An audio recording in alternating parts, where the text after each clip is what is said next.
Okay, Adil Palode തുടരുന്നുണ്ട്. Adil Palode, P V Anwar ഒന്നും വിട്ടു പറയുന്നില്ല. ഒരു സാധാരണ കൂടിക്കാഴ്ച, രാഷ്ട്രീയ നേതാക്കളൊക്കെ പരസ്പരം കാണുമ്പോഴുള്ള ഒരു സൗഹൃദ പുതുക്കൽ. നേരത്തെയും ഞാൻ ഇവരുമായിട്ടൊക്കെ ഒരു ആശയവിനിമയം നടത്തി വന്നിരുന്ന ആളാണ് എന്നുകൂടി പി വി അൻവർ പറയുന്നുണ്ട്. ലീഗ് എന്താണ് പറയുന്നത് ആദിൽ ഈ കൂടിക്കാഴ്ചയെക്കുറിച്ച്?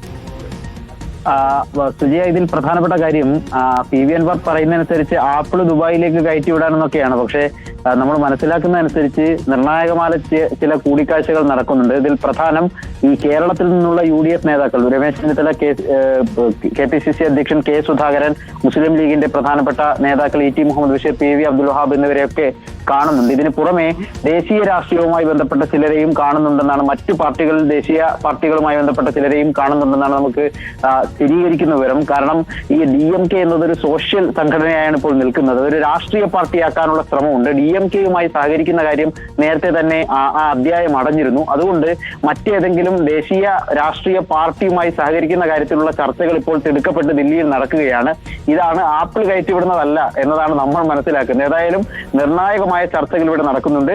ഇപ്പോൾ ലീഗ് നേതാക്കളെ കണ്ടതുമായി ബന്ധപ്പെട്ട് ഇനിയുള്ള നിയമസഭാ തെരഞ്ഞെടുപ്പാണ്, തദ്ദേശ തെരഞ്ഞെടുപ്പുകൾ ഇനി വരാനുണ്ട്. ഈ തെരഞ്ഞെടുപ്പുകളിൽ എങ്ങനെയൊക്കെ സഹകരിക്കാം എന്നതുകൂടി ഈ ചർച്ചകളിൽ ഭാഗവാക്കും എന്ന കാര്യത്തിൽ സംശയമില്ല സുജിയ.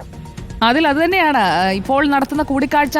അദ്ദേഹം പറഞ്ഞതുപോലെയുള്ള ഒരു ചായ കുടിച്ചു പിരിയുന്ന കൂടിക്കാഴ്ചയല്ല എന്നുള്ളത് നമുക്ക് ഒറ്റ നോട്ടത്തിൽ മനസ്സിലാക്കാവുന്നതേ ഉള്ളൂ. അദ്ദേഹം അത് സമ്മതിക്കുന്നില്ല. നിലവിൽ കാര്യമായി ഒന്നും സംസാരിച്ചില്ല. പക്ഷേ അവിടെ ഒരു മഞ്ഞൊരുക്കൽ എന്നല്ല, അതിനപ്പുറം ഈ തെരഞ്ഞെടുപ്പിൽ സഹകരിച്ചതിന് ശേഷം ആ സഹകരണം നേട്ടമായി മാറി എന്ന് കോൺഗ്രസും ലീഗും ഒക്കെ തിരിച്ചറിയുന്ന ഒരു ഘട്ടം കൂടിയാണല്ലോ. പ്രത്യേകിച്ചും അദ്ദേഹത്തിന് സ്വാധീനമുള്ള മേഖലകളിൽ നിന്ന് വന്ന വോട്ട്, അത് വയനാട് ജില്ലയിൽപ്പെട്ട 3 മണ്ഡലങ്ങളെക്കാൾ ഉയർന്ന ഭൂരിപക്ഷം പ്രിയങ്ക ഗാന്ധിക്ക് കൊടുത്തു എന്നുള്ളൊരു വസ്തുത കൂടി കണക്കിലെടുക്കേണ്ടതല്ലേ അതിൽ?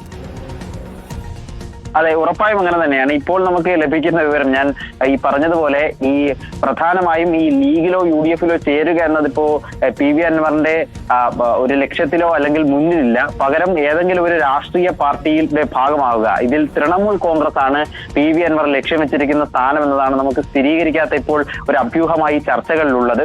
അങ്ങനെ TMC നേതാക്കളുമായൊക്കെ ചർച്ച നടത്തുന്നതിന്റെ കൂടി ഭാഗമായാണ് ദില്ലിയിൽ PV അൻവർ എത്തിയതെന്നാണ് നമുക്ക് ഇപ്പോൾ ലഭ്യമാകുന്ന വിവരം. അങ്ങനെയെങ്കിൽ TMC എന്ന കേരള ഘടകം രൂപീകരിക്കുകയും ആ ഘടകം പിന്നീട് UDF, സ്വാഭാവികമായിട്ടും LDFുമായി സഹകരിക്കുക കഴിയാത്ത കാര്യമാണ്. CPMുമായി ബംഗാളിലൊക്കെ നേരിട്ട് എതിരിടുന്ന പാർട്ടിയാണ് തൃണമൂൽ കോൺഗ്രസ്. അതുകൊണ്ട് തന്നെ ആ നിലയിൽ UDFന്റെ ഭാഗമാവുക എന്നതായിരിക്കും ലക്ഷ്യം. അതിന്റെ കൂടി പ്രാഥമിക ചർച്ചകളാകും ഈ യോഗങ്ങളിൽ നടക്കുക എന്നതാണ് നമ്മൾ കരുതുന്നത് സുജിയ. ഓക്കെ, ആദിൽ പാലോടാണ് വിവരങ്ങൾ നൽകിയത്.